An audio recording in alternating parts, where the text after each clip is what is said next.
આજે આપણે બનાવીશું ભરેલા ભીંડાનું શાક। મિત્રો, આ શાકને વરાળિયા ભીંડાનું શાક પણ કહેવાય છે। વરાળી બાફીને ભરેલા ભીંડાનું શાક આવી રીતે બનાવશો તો શાક ખૂબ જ ટેસ્ટી બને છે। બનાવવામાં સિમ્પલ અને સરળ રહે છે। નવી નવી રસોઈ શીખતી મારી વહાલી બહેનો, આ તમારા માટે રેસીપી છે। આ રેસીપી ખાસ એટલા માટે છે કે જે માવો બનાવ્યો છે ભરેલા શાકનો, એ એકદમ સિમ્પલ અને સરળ, ઓછી મહેનતમાં, ઓછી સામગ્રીમાં આપણે આ મસાલો બનાવ્યો છે।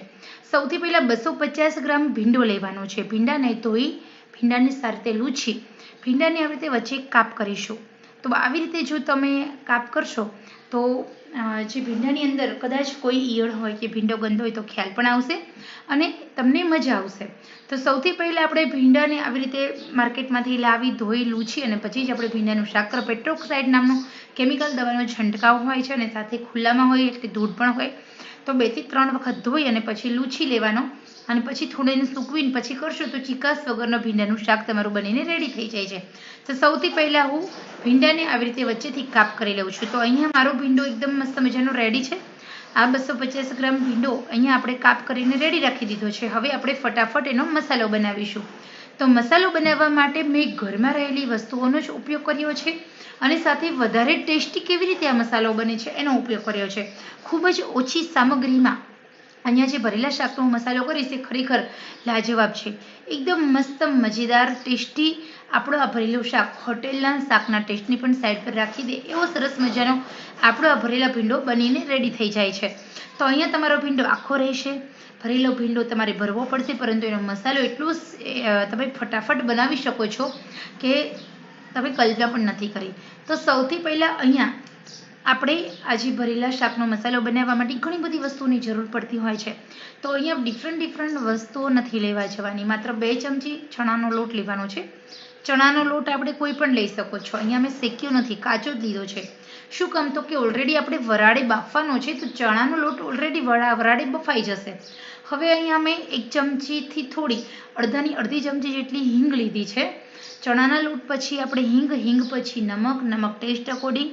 આપણે ભરેલા શાકની અંદર જે મસાલો હોય એ ટેસ્ટી વધારે હોવો જોઈએ। હળદર ઉમેરી દીધી। લાલ મરચુંમાં આપણે 2 અડધી ચમચી કશ્મીરી અને સાથે થોડો રેશમ પટ્ટો, ધાણા જીરું ઉમેરીશું। હવે રેશમ પટ્ટો મરચું ઉમેર્યો અને સાથે થોડો અમથો ગરમ મસાલામાં આપણે મેગી મેજિક મસાલાનો ઉપયોગ કરીશું। અને હવે જે સિક્રેટ વસ્તુ છે એ છે મિક્સ ચવાણું। મિક્સ ચવાણાની અંદર ડાળિયા, શિંગદાણા, પૌવા, ઘણી બધી વસ્તુઓ, મીઠા લીમડાના પાન, ગળપણ, ખટાશ બધું આવી જાય છે। તો મિક્સ ચવાણું છે અડધી વાટકી ચવાણાનો મિક્સરમાં ક્રશ કરીને ભૂકો કરવાનો છે અને એ આમાં ઉમેરી દેવાનો છે। બાકી કોઈ જ વસ્તુ તમારે ઉમેરવાની નથી। હવે આપણે થોડું તેલ અને લીંબુનો રસ થોડો ઉમેરી દઈએ, જેના કારણે આપણું શાક ખટમીઠું બને। તો અહીંયા આપણે 2 ચમચી તેલ ઉમેરી દઈએ અને સાથે આપણે માઇનોર 2 થી 3 ટીપા લીંબુના ઉમેરવાના છે, ટેસ્ટ બેલેન્સ માટે પણ અને ભીંડાની અંદર જે ચીકાશ હોય ચીકાશ દૂર રહે અને આપણું આ શાક બહુ ટેસ્ટી બને એટલા માટે। હવે અહીંયા રેડી છે આપણો સરસ મજાનો ભરેલા શાકનો મસાલો। એવું નથી કે આ ભરેલો શાકનો જે મસાલો આપણે રેડી કર્યો છે એનાથી હું એકલો ભીંડો ભરું, ના, આનાથી ભરેલા બટેકાનું શાક, ભરેલા રીંગણનું શાક, ભરેલા ટીંડોરાનું શાક અને સાથે જેટલા પણ શાક તમારે ભરેલા કરવા હોય એ બધા જ આ મસાલામાંથી કરી શકો છો। અને એકસાથે આ મસાલો ભરી બનાવી અને તમે ફ્રીજમાં એરટાઇટ કન્ટેનરમાં તમે 8 દિવસ સુધી સ્ટોર કરી શકો છો। આમાં કોઈ એવી વસ્તુ આપણે ઉમેરી નથી કે જે બગડી જાય। તો તમારે આ ભરેલો મસાલો સ્ટોરેજ કરવો હોય તો તમે 15 દિવસ સુધી પણ ફ્રીજમાં સ્ટોર કરી શકો છો। અને હવે આપણે સાચવીને બધો જ ભીંડોને ભરી લેવાનો છે। તમે જોઈ શકો છો આવી રીતે ધ્યાન રાખી અને હાથની મદદથી, અંગૂઠાની મદદથી થોડું પ્રેસ કરતા જવાનું અને ભીંડાને ભરતું જવાનું। બસ, તો અહીંયા આપણે થોડી જ વારમાં આપણો ભીંડો ભરીને રેડી થઈ જશે। તો અહીંયા જે આ શાકનો મસાલો ખરેખર એટલો બધો ટેસ્ટી છે કે તમે એમ કહેશો કે વાહ તૃપ્તિબેન, બહુ સરસ મજાની આ રેસીપી છે। અને આ રેસીપી તમે એકવાર ખરેખર આવી રીતે ભરેલા શાક બનાવશો ને તો મસાલો બનાવવાની જે માથાકૂટ છે ને એમાંથી તમને મુક્તિ મળી જશે। આ મસાલો તમે ભરેલા શાક બીજે દિવસે બનાવવાના હોય ને તો તમે આગલે દિવસે ફ્રી હોય ત્યારે એડવાન્સમાં પણ બનાવીને મૂકી શકો છો। એડવાન્સ તમારે જે કોઈ પણ રસોઈ પૂરવાની તૈયારી કરવી હોય તો પૂર્વ તૈયારીના ભાગરૂપે તમે આ મસાલો બનાવીને રાખી શકો છો। હવે અહીંયા આપણે 250 ગ્રામ ભીંડો લીધો છે, એ બધા જ ભીંડાને ભરી દેવાનો છે। તો નવી રસોઈ શીખતી મારી વહાલી બહેનો, હવે ગભરાવાની બિલકુલ જરૂર નથી। આવી રીતે સ્માર્ટ વર્ક કરો ઓછી મહેનતમાં તમે આવી રીતે રસોઈ બનાવી શકો છો. સાથે અહીંયા ભીંડો ભરાઈ ગયો છે, સહેજ અમથો મસાલો વધ્યો છે, એ મસાલાનો પણ આપણે ઉપયોગ કરીશું. હવે અહીંયા સ્ટીમર લેવાનું છે. અહીંયા આપણે આ ભીંડાને વરાળે બાફવાનો છે. એટલા માટે જ મેં સૌથી પહેલાં કહ્યું કે વરાળિયા આખા ભીંડાનું શાક, વરાળિયા ભરેલા ભીંડાનું શાક. આ રેસીપીને આપણે શું કહીશું? વરાળિયા ભીંડાનું શાક. આવી રીતે તમે વરાળે જ નાના નાના રીંગણ પણ બાફીને આ રેસીપી બનાવી શકો છો.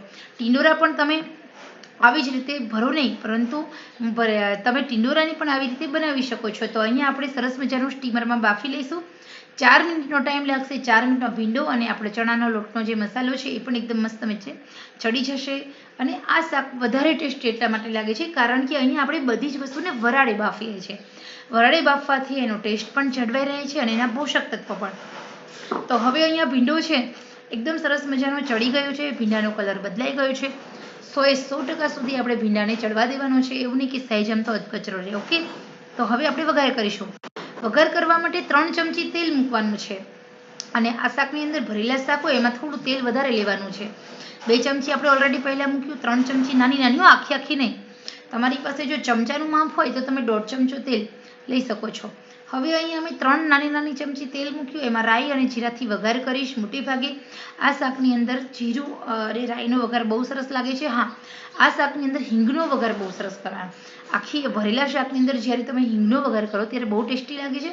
તો હિંગ ઉમેરી, એ પછી હળદર ઉમેરી, રાઈ અને જીરું, રાઈ સંતળાય પછી જીરું સંતળાય એટલે થોડી હળદર તમે ઉમેરી શકો છો, હિંગ અને પછી હળદર.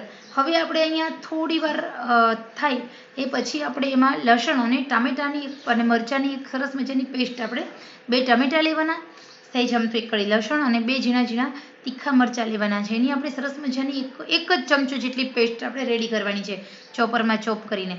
અને પછી 1 મિનિટ સુધી સાંતળી લેવાની. શું કામ?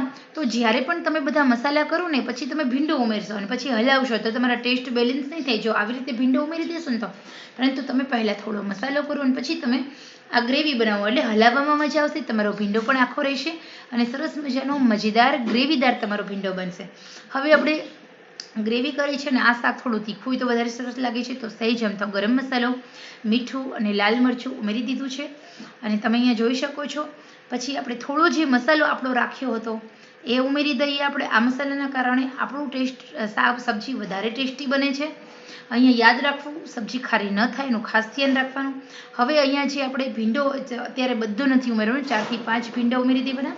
ટમેટાની ગ્રેવી અને જે મસાલો છે 1 મિનિટ સુધી ચડવા દેવાનું એટલે કોઈ પણ વસ્તુ આપણી કાચી ન રહે. અને હવે આપણે બાકીનો ભીંડો ઉમેરી દેવાનો. આવી રીતે કરશો તો ભીંડો તમારો તૂટી પણ નહીં જાય, ભીંડો તમારો આખો પણ રહેશે, ભીંડાનો જે ગ્રીન કલર છે એ પણ જળવાઈ રહેશે અને મજેદાર ભીંડાનું શાક બનીને રેડી થઈ જાય છે. ખરેખર સુપર ટેસ્ટી એવું આપણું આ ભીંડાનું શાક બનીને રેડી છે. એકવાર જો તમે આવી રીતે મસાલો કરશો તો તમારા ભરેલા શાક ક્યારેય ખરાબ થશે નહીં. તો અહીંયા તમારે આખા ભરેલા ભીંડાનું આ વરાળિયું શાક ખાવામાં મજા આવશે, ટેસ્ટી છે. અને સાથે તમે જુઓ કેટલી સરસ મજાની એકદમ સિમ્પલ સરળ રેસીપી છે. આશા રાખું છું આપ સૌને આ રેસીપી પસંદ આવી હશે. તો ખરેખર મિત્રો તમને પણ જો મારી આજની આ રેસીપી પસંદ આવી હોય તો મારી ચેનલ લાઈક કરો, શેર કરો, સબસ્ક્રાઈબ કરો. હવે આપણે 1 મિનિટ સુધી ઢાંકીને રાખી દઈએ. ગેસની આંચ બંધ કરી દીધી છે. ઢાંકવાનું એટલા માટે કે વરાળી બધા જ મસાલા આપણે ચડી જશે. તો અહીંયા એકદમ સરસ મજાનો આપણો આ રેસીપી બનીને રેડી છે. ગરમા ગરમ રોટી સાથે અને કેરીના રસ સાથે તમે આ ભરેલા ભીંડાનું શાક ખાઈ શકો છો.